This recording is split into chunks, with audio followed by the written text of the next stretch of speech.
Bonjour, bonsoir et bienvenue pour ce numéro spécial hors série. Je suis comme d'habitude en compagnie de Blue Torch. Comment vas-tu? Hey, salut tout le monde, ça va? Et toi, comment vas-tu? Eh bien ça va. Ce mercredi, nous allons vous parler exceptionnellement de films d'horreur. Oui, c'est habituel sur la chaîne, mais là, ça va être une émission consacrée aux films d'horreur d'hier pour les regarder aujourd'hui. Donc nous vous parlerons de maisons hantées, d'une maison hantée et d'un appartement hanté. Tout un programme, non? Et commençons sans plus tarder par Conjuring. Conjuring réalisé par James Wan. On a déjà parlé des Conjuring d'ailleurs, avec le numéro 3 sorti l'été dernier, il me semble. Mais ce Conjuring raconte l'histoire de Ed et Lorraine Warren. Étonnamment, des enquêteurs paranormaux réputés dans le monde entier. Ils viennent aider une famille terrorisée par une présence inquiétante dans leur ferme isolée. Contraints d'affronter une créature démoniaque d'une force redoutable, les Warren se retrouvent face à l'affaire la plus terrifiante de leur carrière. J'ai vraiment l'impression que c'est le même synopsis à chaque film. Mais Blue Torch, qu'est-ce que tu en as pensé? Mais alors, de base, même si je suis pas hyper fan des films d'horreur habituellement, en vrai, Conjuring, pour moi, c'est un bon film. Et globalement, c'est d'ailleurs un de mes films d'horreur préférés. Mais ça amène un autre problème, c'est que est-ce qu'on peut réellement derrière le qualifier de film d'horreur en soi? Parce que bon, le film, il faut être honnête, il ne fait pas hyper peur, hein. On ne suit même pas principalement les protagonistes qui ont peur, on va suivre des protagonistes qui connaissent tout ce qui est surnaturel, tout ce qui est paranormal, qui cherchent à les chasser et à les combattre. Au final, c'est plus un film qui pourrait se rapprocher du fantastique que réellement de l'horreur. Et c'est potentiellement pour ça que c'est un des films d'horreur que je préfère, c'est parce que c'est un des films d'horreur qui s'éloigne peut-être le plus du genre. Mais derrière, ça reste quand même un film très sympa dans le genre horreur, je trouve, même si même si on peut ne pas forcément le qualifier de film d'horreur, mais globalement, c'est un film. Moi, je sais que j'ai déjà regardé à Halloween entre amis ou des trucs du genre, et globalement, même si vous êtes seul aussi un soir, que vous voulez avoir quelques frissons, bah, ça reste aussi un très bon film.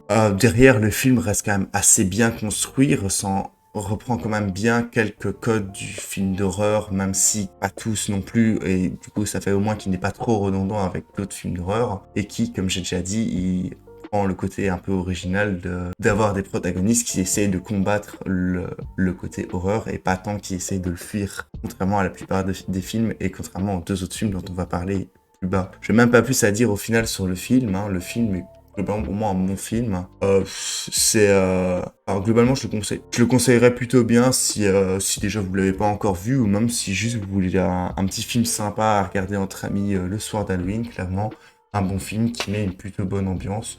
Et globalement, même si c'est dans un moment un peu plus fun, le film reste quand même très sympa à regarder. Et le film peut être apprécié globalement dans beaucoup de contextes. Mais toi, Divan, qu'est-ce que tu en as pensé? Eh bien, je suis tout à fait d'accord avec toi. J'estime que c'est un film qui peut être très sympa à voir à Halloween. Tout d'abord, pour son travail technique, on a beau retrouver ici un travelling, là un sursaut effrayant, ou même anticiper des grincements de porte, on est constamment surpris par l'intelligence avec laquelle il retravaille ces effets récurrents du cinéma horrifique américain. On caricature souvent James Wan en obsédé du jumpscare et on oublie qu'il surligne avec beaucoup d'entrain l'angoisse dont ces films baignent. Quand Lorraine voit pour la première fois le corps pendu de l'entité qui menace la famille Perron, ce n'est pas la surprise qui nous cloue à nos sièges, mais plutôt l'horreur palpable que cette image dégage. Entre les jeux de regard et les bruitages lugubres, nous annonçant que nous sommes sur le point de découvrir une chose horrible, et c'est justement cette chose horrible qui est bien placée au centre du cadre, mais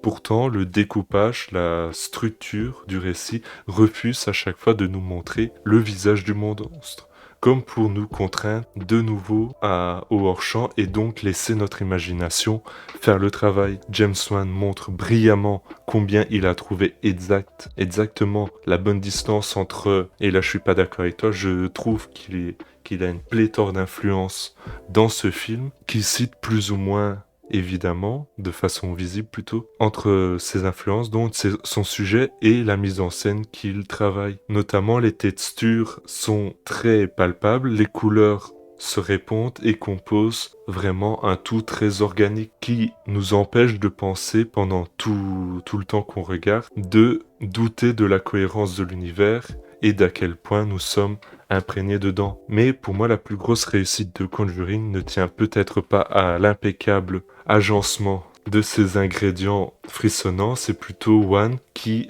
arrive à renouveler la figure la plus utilisée dans le cinéma horrifique depuis 60 ans, la figure de l'exorciste. Depuis l'exorciste de William Friedkin, ce personnage est systématiquement un homme curé qui donne au spectateur sa dose de mysticisme. Mysticisme dont le réalisateur se moque. Il préfère donner le beau rôle au personnage, pas tant aux victimes, au personnage d'Ed et Lorraine Warren, pour lequel on a énormément d'apathie et qui nous permettent de nous identifier dans le récit et de nous ancrer profondément en lui. Les deux personnages, justement, ont des forces et des faiblesses, mais pourtant leur désir, leur foi et leur amour est tout au long du récit questionné. Et ça, c'est très intéressant. Mais vraiment, ce qui m'empêche de vous le recommander chaudement, c'est que le plus gros défaut de ce film est le scénario, puisqu'il se consacre à la famille de victimes comme des figures sacrificielles pour une entité supérieure. Or, le film n'arrive jamais à franchir le pas et aller à l'abattoir. Dommage, car Conjuring aurait pu passer selon moi de angoisse à terreur, mais c'est un bel essai. Passons sans plus tarder à Darkwater. Darkwater racontant une mère et sa fille, la mère est en instance de divorce et sa fille a 6 ans, qui emménagent dans un immeuble vétuste de la banlieue de Tokyo. Alors qu'elles tentent de s'acclimater à leur nouvelle vie, des phénomènes mystérieux se produisent. Qui est cette fillette en ciré jaune qui se promène dans les couloirs? Pourquoi un sac rouge d'enfant ne cesse de réapparaître dans les mains Ikuto? Quelle est l'origine des fuites d'eau du plafond de l'appartement? Et est-ce qu'il y a une menace réellement palpable dans le récit? Darkwater, réalisé par Hideo Nakata, dont on vous a parlé de Ring, tout simplement pour reprendre son plus grand succès et reprendre le film qu'on a traité dans le dernier Rendez-vous Ciné. N'hésitez pas, le Rendez-vous Ciné 59, si je ne me trompe pas. Ce film est profondément terrifiant et a la beauté d'avoir une fin radicale. Mais pour moi, ce qui est le plus intéressant, c'est que le fantôme est triste et non pas en colère. Le fantôme triste est une figure qui crée la fascination, mais aussi la peur grâce à l'empathie qu'on a pour lui. La tristesse contamine l'image, les personnages du récit, et nous, fatalement. Mais le plus gros questionnement, c'est le doute du personnage principal qui est réel. Est-ce que cette mère de famille subit une manipulation de son ex-mari? Est-ce que c'est peut-être sa démence qui reprend le pas? Ou est-ce que c'est bel et bien réel, toute cette sorcellerie? Mais le plus important dans ce film, c'est vraiment l'obsession qui caractérise chacun des personnages. Chaque séquence peut se transformer en séquence terrifiante grâce à la mise en scène. On se demande tout le temps quand est-ce que l'avant-plan va devenir flou au profit de l'arrière-plan qui deviendrait net, illustrant une menace sur le point d'agir. Il n'y a pas de jumpscare dans ce récit, mais pourtant, l'horreur est bel et bien ancrée du début à la fin.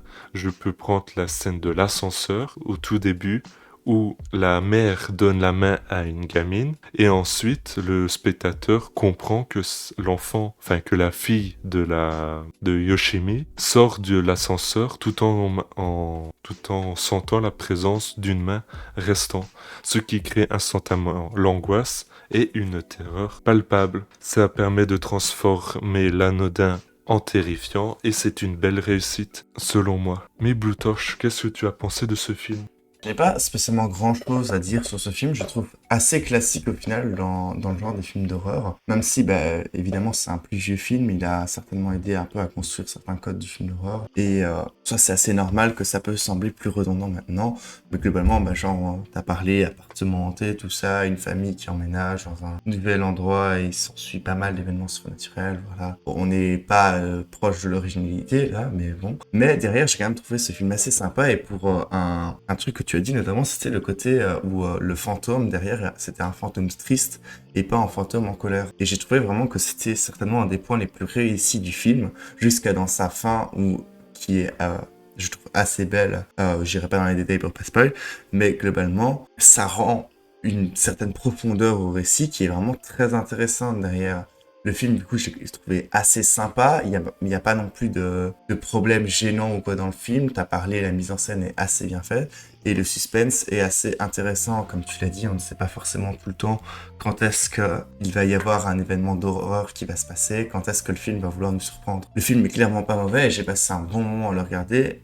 Et ça, même si, comme je l'ai dit plus tôt, je suis pas hyper fan des films d'horreur. Et je trouvais ici que le film était très bien réussi, même si c'est pas un film qui est dans mon genre. Après, voilà, du coup, c'est pas un de mes films préférés, mais principalement parce que c'est un film d'horreur. Et honnêtement, à d'autres moments, il reste assez prévisible sur certains points. Mais voilà, le film, pour moi, est assez bon. Il reste quand même assez vieux. Genre, on sent que le film a de défauts dus à la vieillesse, mais en vrai, il a pas non plus trop mal vieilli. Et honnêtement, ça rend un peu un film, enfin, ça rend le film assez rétro, un film d'horreur un peu vieux. Et globalement, si vous aimez bien ce genre de film, honnêtement, je pense que le film pourrait vraiment bien vous plaire. Derrière le film, si vous n'êtes pas spécialement fan des films un peu vieux ou fan de films d'horreur, le film, je crois pas qu'il vous plaira spécialement, même si vous pouvez toujours vous laisser tenter.